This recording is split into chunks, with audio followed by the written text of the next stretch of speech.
means that the number one pick in the 2021 NBA draft goes to the Detroit Pistons.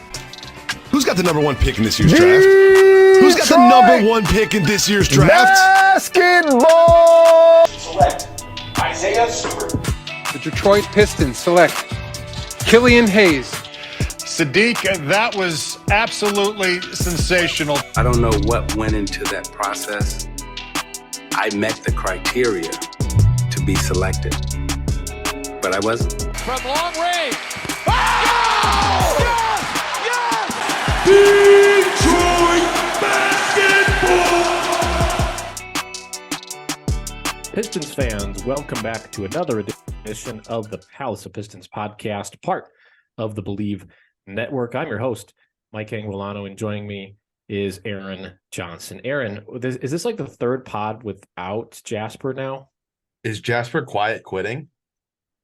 It might be quiet quitting. Might have to find a new co-host. Yeah, I think this is three. It's at least two. I might have done one with him a couple weeks ago, and then this is at least two. This might be three. So, yeah, Jasper might be quiet quitting at this point. I know that's a big trend nowadays, so that might be it from Jasper. I guess we might have to confront him on that. Right. Well, I guess we're never going to see him again, so this is our confrontation here. And a lot of people have been quiet quitting on the Pistons, and you've been loud quitting on the people leading that organization, which we're going to get into in this episode. But before we get into that, I'd like to thank our sponsor this week, and that's BetOnline. And BetOnline remains your number one source for all your sports betting this season. Everything from NFL playoffs to pro and college basketball, UFC, MMA, and more. You'll always find the latest odds, team matchup info, player news, and game trends at BetOnline. With live betting options, free contests, and live scores for almost any sport or game imaginable, BetOnline is truly the fastest and easiest way to bet all your favorite leagues and events. Head on over to the website or use your mobile device to join today. Receive your 50% welcome bonus, your first deposit using the promo code BLEAV. That's BLEAV. Again, head on over to the website or use your mobile device. Join, receive a 50% welcome bonus on your first deposit at betonline.ag. Just have to use that promo code BLEAV, BLEAV. BetOnline, where the game starts.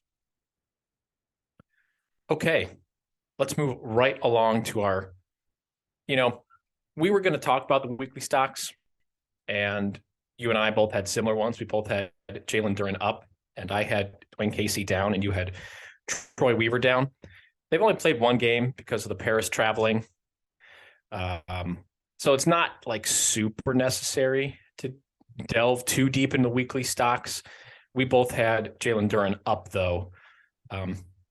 He was the only bright spot in that game against the Milwaukee Bucks. I think he had 23 and 15.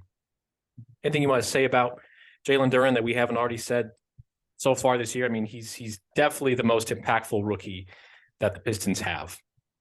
Yeah, he is just a breath of fresh air to this team. 23 points, 15 rebounds, 2 blocks, 2 steals, and assists, 9 of 13 from the field in the loss to Milwaukee. And man, it's just unfortunate that the Pistons don't have more guys like him that play more like him. And he's not perfect. It's not like he was out there playing, magnificent defense or anything, and it's everyone else's fault. The Pistons had plenty of faults against the Milwaukee Bucks. Jalen Durham wasn't perfect, but you just know every night he's going to give you something, and you can't say that for the rest of this team. And when you consider Jalen Durham's the youngest player in the league, the youngest player on the team, had just come back from a 2.5 week injury where he was out, that says something. And yeah, he was in my stock up solely because of that, and really because no one else on the Pistons in that one game did anything to drum up any sort of stock up recognition. Durham just continues to impress. Like you said, the lone bright spot. He's been one of the few bright spots this entire season. So another good performance from him. Unfortunately, the Pistons are just an absolute atrocity to the eyes right now. That's sort of what we're going to cover in this week's episode, is not necessarily the Pistons being bad, which is not anything new. They have been bad for several years. As you noted here in your notes, that they have not eclipsed 23 wins over the past 3 seasons. It's not looking like they're going to get to that mark either, sitting at 12-37, somehow the second worst record in the league, behind almost an equal dumpster fire of a team right now, just a team going through a lot of turmoil and coaching issues. That's the Houston Rockets. You know, looking at these stats, they're 29th in defensive rating. They're 28th in offensive rating. I pulled up the game log for the last 3 games against the Knicks, the Bulls, and the Bucks. Their defense is pretty poor.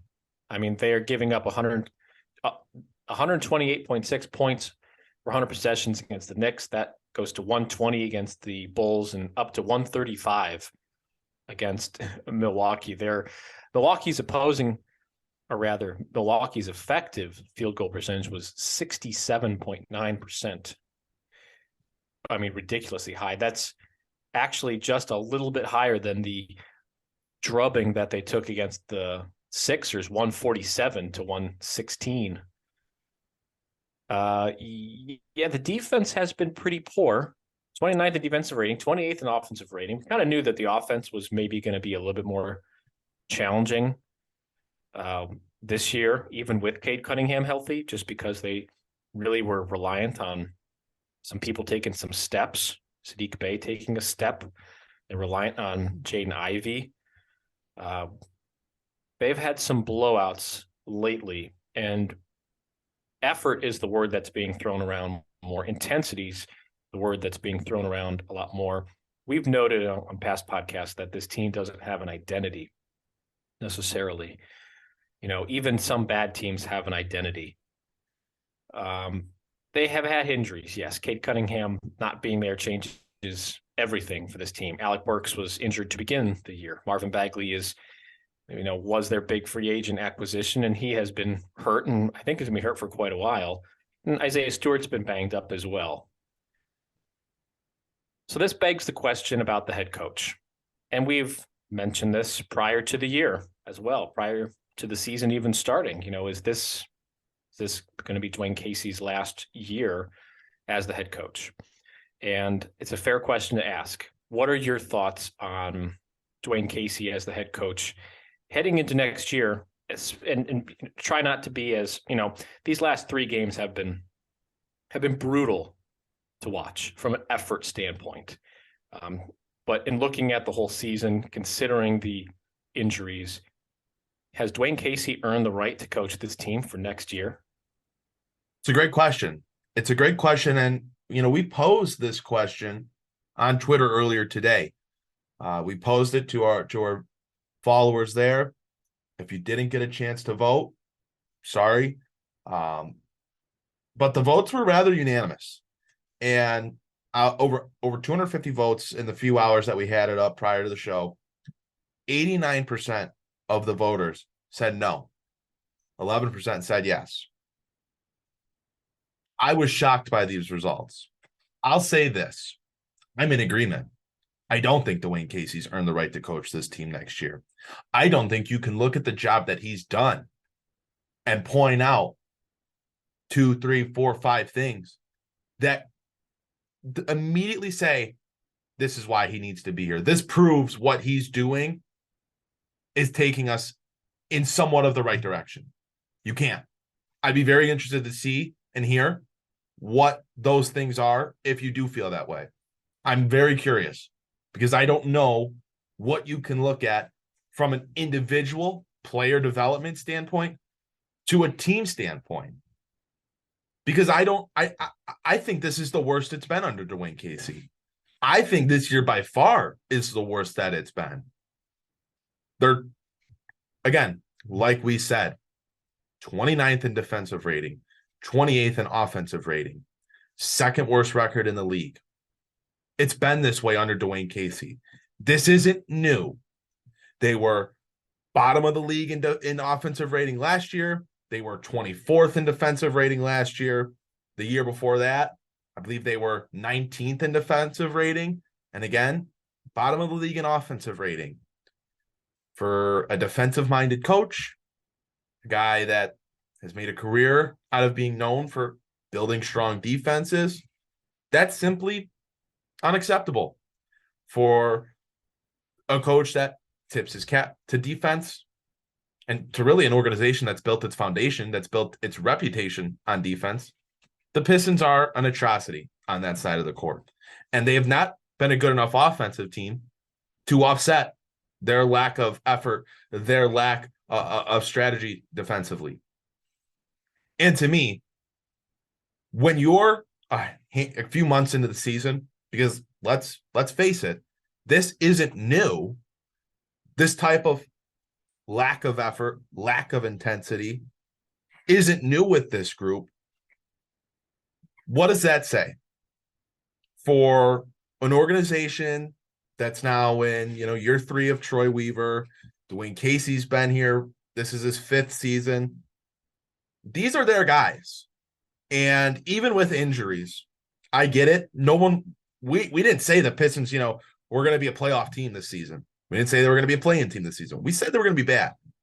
But for them to be this bad and play this bad because of a lack of effort, a lack of intensity, an obvious lack of defensive strategy, an offensive game plan built around no movement, some pick and roll, some isolation at the top of the perimeter, that's on the coaching staff.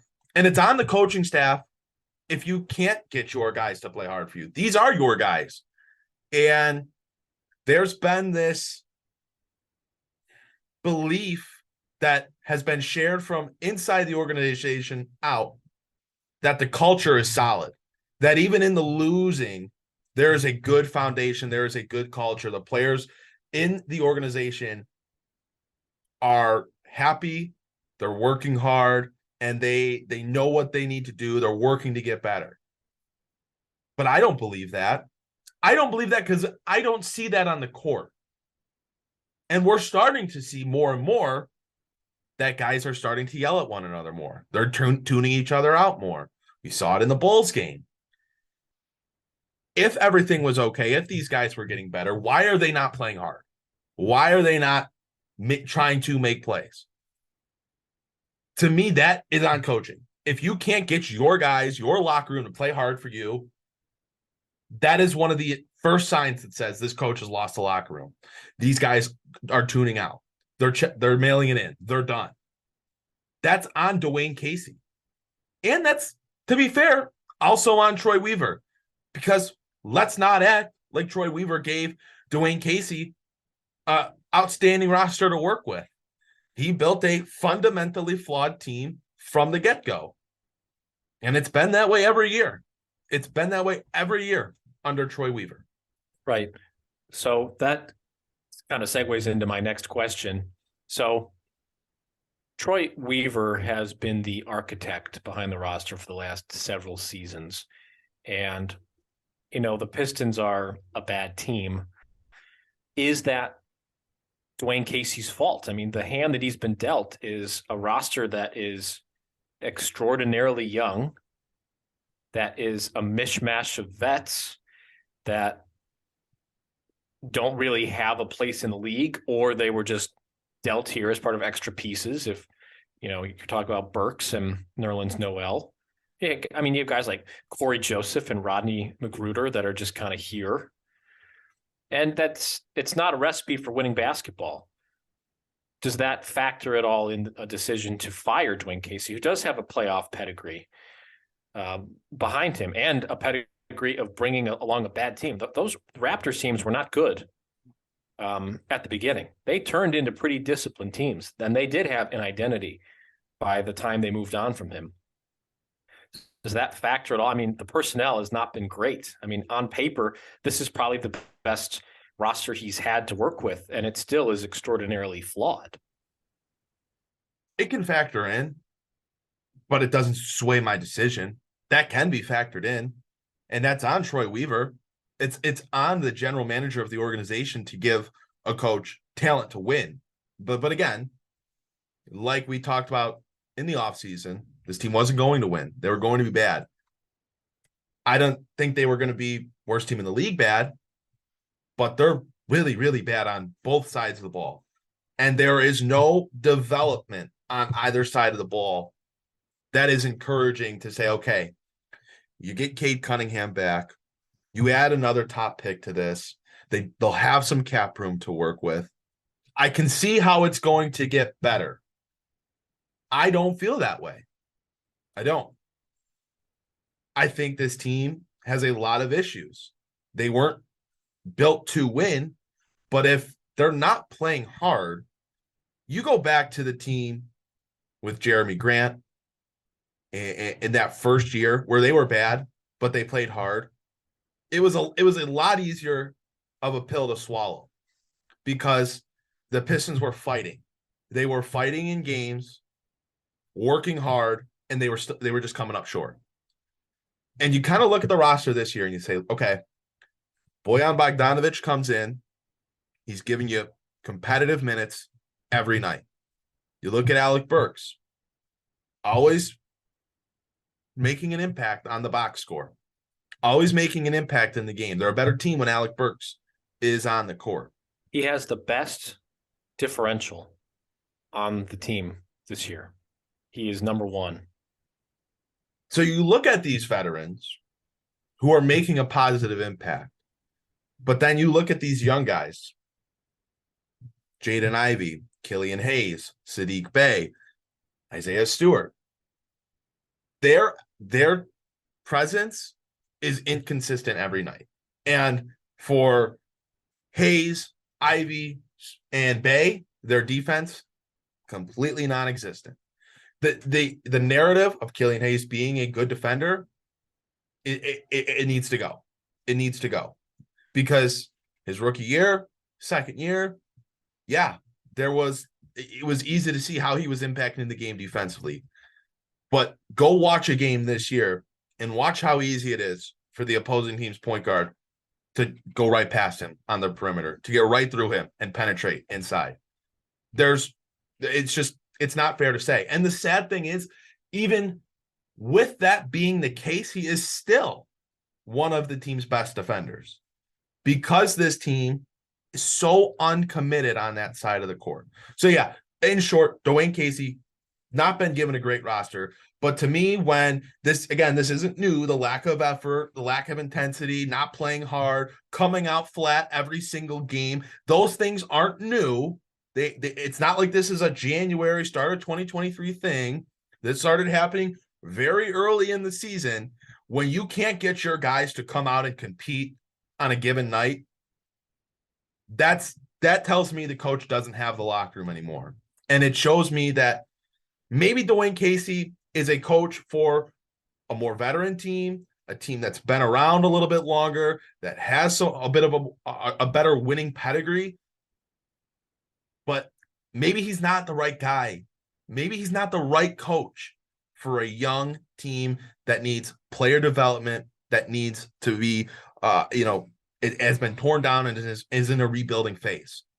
Because like we talked about on last week's show, we had a discussion about those guys from Troy Weaver's first draft, Killian Hayes, Isaiah Stewart, Sadiq Bey, and our discussion was they haven't gotten better throughout their career. We're sitting here wondering, do any of those guys get a second contract with Detroit? Have they done enough to merit getting that type of money from the Pistons?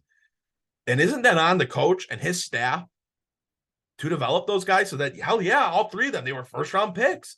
They were all top 20 selections. Hell yeah, they're all part of our future. That's what they were sold to be to those outside the organization.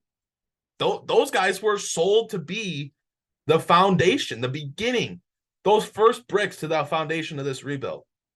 Yet others are still selling us on Troy Weaver had nothing when he took this team over. He had Blake Griffin. He had to deal with that. But he had 3 first-round selections. And I get that he made some trades to get a couple of those picks. But since then, he's had 3 first-round selections in that draft, a number 1 pick in the draft, 2 more lottery picks. He signed Jeremy Grant. He has had plenty of time. And he's also made decisions that have cost the Pistons win. He let Christian Wood walk. He traded Bruce Brown for literally nothing. He has gotten rid of guys that in this day would be helping the Pistons. So, yeah, that's on Troy Weaver. It's on Dwane Casey. Right. And to me, I just think they need to go in a different direction. They need new blood. They need someone that's going to bring a different energy to the organization. So let's take one step back, because I agree with you on letting Dwane Casey go. I think he's had an opportunity to be the guy to coach a very young team, a team that's going to continue to get young as they get a lottery pick this upcoming draft. I agree with letting him go in favor of a younger, more development-oriented coach. And he maybe is a better coach for a veteran team that's looking to make the play-in or the playoffs. I agree with you on that. I'm against firing him in the middle of the season. However, I just don't think look, I'm a Cavs fan. I watched Ty Lue get the heave-ho after a few games. I watched John Beilein get the heave-ho after what can only be categorized as a catastrophe. In-season coaching changes, and it's not just the Cavs, it's a lot of teams across the NBA. In-season coaching changes just very rarely do what you expect them to do. I mean, maybe a team starts to play hard a little bit after that because they have a different scenery around them and there's maybe a little extra motivation. But in-season coaching changes, I generally disagree with. So I don't think they should fire him now. I think ride it out the rest of the year, unless you have some assistant that you have absolutely earmarked as the future, and I don't think they have. They should just wait until the offseason. Agreed. I agree. I don't think it makes sense to fire a coach mid-year. You don't know who might become available, who might get fired unceremoniously for underperforming in the playoffs or anything like that. I agree. It's very difficult to make that kind of change mid-year and to do that to a locker room mid-season, for a locker room that you're talking about not being locked in, not being focused.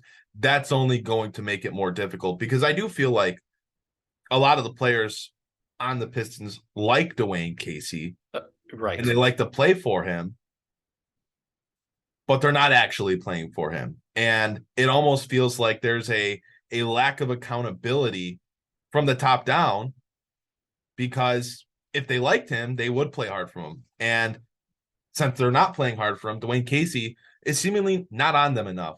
Just, I guess, one more thing. I don't want to go right back to it. There's one other point I wanted to make sure I made on the show. For years now, we've heard Dwane Casey come in after games in the offseason and things of that nature and say, we need to teach these guys how to play defense, learn how to compete on that side of the floor on a nightly basis. And we've heard those same quotes 2-3 years. That is Dwane Casey's job. So he can say that and say they need to do that. Well, you need to actually do it. That's what you should be doing. You're the head coach. Your staff is in charge of getting them to commit defensively, to building a defensive strategy that's going to work with this team. And that's just one of those major things. Like we picked on Stan Van Gundy when he would come in and he'd take the blame after a loss and say, this is what I did wrong. And a lot of the times it was the same stuff over and over. And it's like, okay, you can continue to say that or take the blame or say this is what we need to be better at. It's your job then to get your team to be better at it, to make better decisions. And that's another thing that's really stood out to me under Dwane Casey. A lot more this year, and a little bit more last year as well. Maybe not as much as first year where they were a playoff team, but the last couple seasons, it's really stood out to me how much of we need to be better at this, we're working to get better at this, but it never actually happens. That kind of stuff has gone on. So moving on from Dwane Casey, who are some head coaching candidates that the Pistons should consider? And I like how you mentioned another reason for not moving on from him in the middle of the season is that you don't know who will be unceremoniously fired. Kenny Atkinson and Brett Brown are two names that come to mind. Guys who really probably should not have been fired, but they were due to some different expectations that came upon them. Some players voicing their opinions on the head coach. Those are different situations, but those candidates could become available after the season ends. So who are some head coaching candidates that the Pistons should be considering? I think if you look at a former coach, a guy like Kenny Atkinson absolutely comes to mind. You look at the work that he did, back when Brooklyn, before they had Kevin Durant and Kyrie Irving, those younger, more limited rosters that overperformed with him at the helm. They made the playoffs with a roster centered around D'Angelo Russell, Spencer Dinwiddie, Karis LeVert. These guys that by no means are star players of any sort. Jarrett Allen, young in his career, and he took them to the playoffs, and they were built on, they moved, they played with pace, they took a lot of shots, they took a lot of threes, and they competed a little bit harder on the defensive side of the court. He got them to play very hard, and they bought in, and the chemistry in Brooklyn was very noticeable at that time. I think it's something that over these past years has been sorely missed with the new way the organization has gone. I think you have to look at someone like Kenny Atkinson. I think his success can't go unnoticed. I think another guy, Quinn Snyder. Look at the success he had in Utah. And you can say, well, look what happened to them last year. Look how they fell apart. And what I'll say to that is it did happen. Absolutely. I think there were a lot of factors in Utah. We've heard for, years now about that lack of chemistry, even the dislike between Donovan Mitchell and Rudy Gobert. We heard stories about how maybe Donovan Mitchell just kind of checked out last year and was just kind of done at that point. And that locker room just kind of didn't respond to that. They didn't pick it up or anything. They just like, okay, if our star's done, we're done. And I think that is likely to have taken a toll on Quinn Snyder. When you look at his total body of work with the Utah Jazz, you saw him take and develop a team and make them a perennial playoff team, a maybe not top of the line contender, but a good playoff team. And there was plenty of experience Snyder showed in terms of development. I think that's a great mind offensively. He's worked with great guards. There's just it would just be, I feel like a hand in glove fit. Some of the other guys that I think should maybe get consideration. I think Sam Cassell has been an assistant coach in the league now for years, working with Doc Rivers, working, alongside Ty Lue. I think he's a guy that's definitely paid his due. Would be one of those newer type of coaches where former player was a guard. We're starting to see guys like Chauncey Billups go into that role. And there's obviously been guys that have done that in the past, but it feels like we're seeing former players get into head coaching positions a little quicker. Cassell's been an assistant coach for a while. It feels like he's paid his dues in that regard and should really be given a look. And I still, part of me really wants it to be Mike D'Antoni. Sorry, can't speak. Oh my God, I can't say it. Mike D'Antoni. I'm mixing him up with Michigan State head coach Mike D'Antonio. Yes. Oh my gosh. Part of me still wants it to be him just because of the way that his pedigree in the league, the offenses he built, the teams that he led were just absolutely phenomenal. I know he wasn't able to get the Rockets over the hump. But just a phenomenal coach. I think it's just a matter of, does he want to coach such a young team that's probably a decent chunk away from being a playoff team at this point in his career. But those are just some of the names that come to mind. I like the idea of Kenny Atkinson being the guy. I think the fit is definitely there. He was in charge during some really bad, like laughably bad Brooklyn Nets teams. And this is not a laughably bad team. Well, maybe it is without Cade Cunningham. I mean, it's not a good situation. And he's got experience handling young players, which of course the Pistons are and are going to continue to be. And with an incoming, lottery pick that's going to be, expedited even more. So I like the idea of Atkinson, and there's a lot of other young assistants around the league that, just come up all of a sudden. Chris Finch comes to mind with the Minnesota Timberwolves. He was the Raptors guy, I believe, and midseason they just made the change over from Ryan Saunders. So there's assistants around the league, but I think the goal would be to get a development-focused younger head coach that can put guys in the positions they need to be put in, and start to set some good habits, because a young team that just kind of has free reign to do whatever they want, that doesn't have the not necessarily the respect to the coach, because I think you're right, they like playing for Dwane Casey, but you're not setting good habits, particularly on the defensive end, and you're not setting standards. So, but let's do it at the end of the season.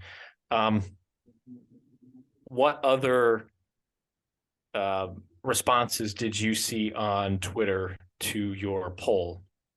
Yeah, we got plenty of responses from followers regarding the poll, asking if Dwane Casey should be the head coach of the Pistons next season. I guess we'll read a few from the Palace of Pistons guys first. Dylan Enenfield said, "No, enough is enough. Casey is underwhelmed with every roster he's had, veteran or young guys. Time for a fresh face." Our co-host, so maybe he's not quite quitting on us because he's still responding to our tweets. Jasper had to say, should he? No. Will he? Yep. Jacob Rogers, I don't think he should. Troy wasn't dealt the greatest roster or staff coming into his tenure. Casey had proven he can be a good coach for a good team, but I don't think he is the guy for a young developing team. Let's see, what else? JMG says, for anyone responding with yes, please explain. Return of the Bad Boys said, hell no, he is bad at X's and O's and can't fire up his team enough to play anything approaching credible defense. The things he is good at are what you pay assistant coaches to do, push him to the front office. Mike said, and not Mike Anguilano, a different Mike, said, he has reached his limit on providing leadership and teaching skills. The players, all coming out of college, were top-notch defenders and scorers. The Pistons can't stop anyone from scoring. This is all on coaching and motivation. His gig is up. Plenty of other responses. Thankful to everyone who did. There were a few responses saying that he should be back. Some of that was citing that the team's too young. He wasn't given a winning roster, but the large majority were in agreement that Dwane Casey should not be the head coach of the team next year. So I guess before we wrap up this podcast, what would be, just real quick, what would be the reasons for keeping Dwane Casey heading into next year when you could be looking at a top 3 pick, a franchise altering pick? What would be the reasons for keeping him? To play devil's advocate, I think the biggest thing you can say is the expectation is that this team will be a playoff team next year. Their expectation is that this team has a desire to be a playoff team next year, which means that the general manager, Troy Weaver, is going to be making moves based off that mindset. That's going to be the motivating factor in his decision-making this offseason. And you would tell yourself that getting back Cade Cunningham, adding a top 3 pick, and using the cap space that the Pistons have to go acquire a big name, I'd imagine it being a big-time wing piece mixed in with the ever-usable, quote-unquote, internal development of guys like Jaden Ivey, Jalen Durham, Isaiah Stewart, that the Pistons will be in a position to compete next year.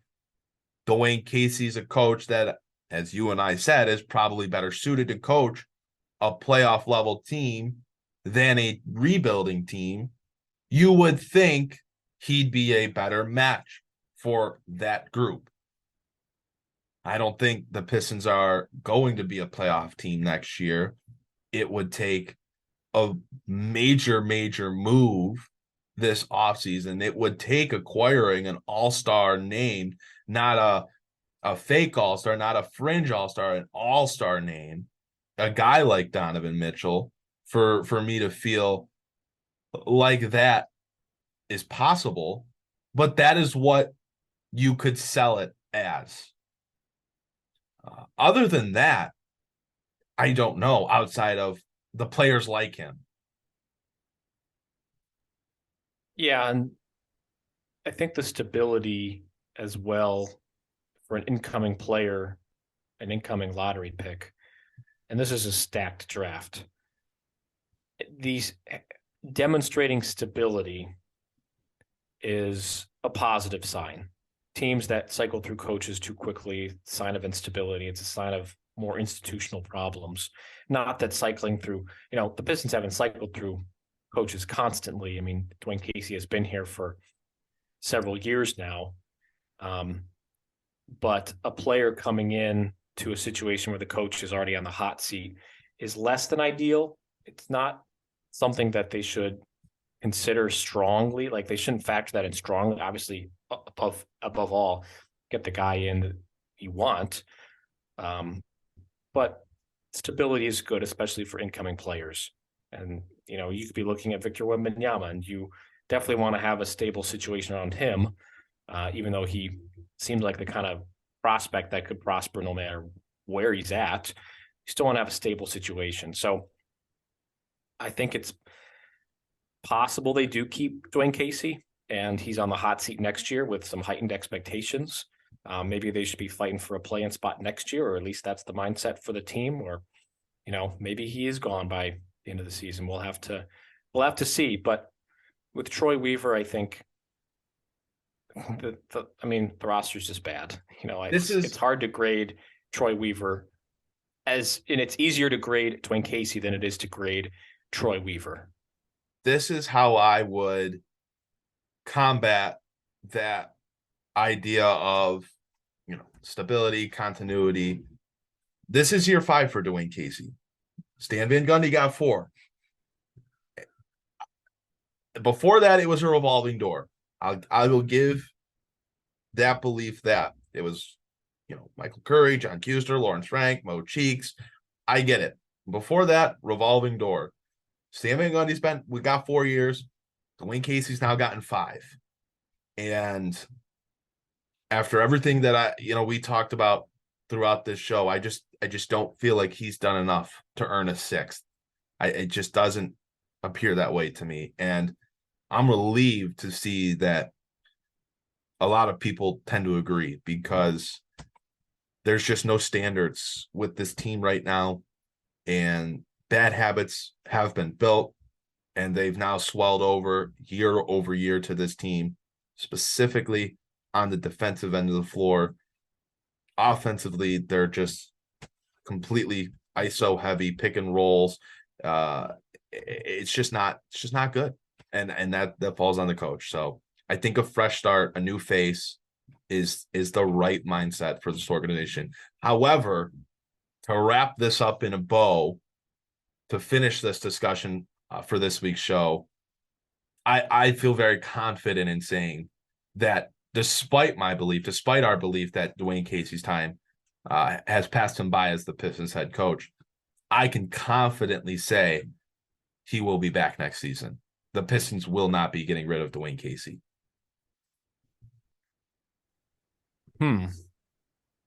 Well, that's interesting.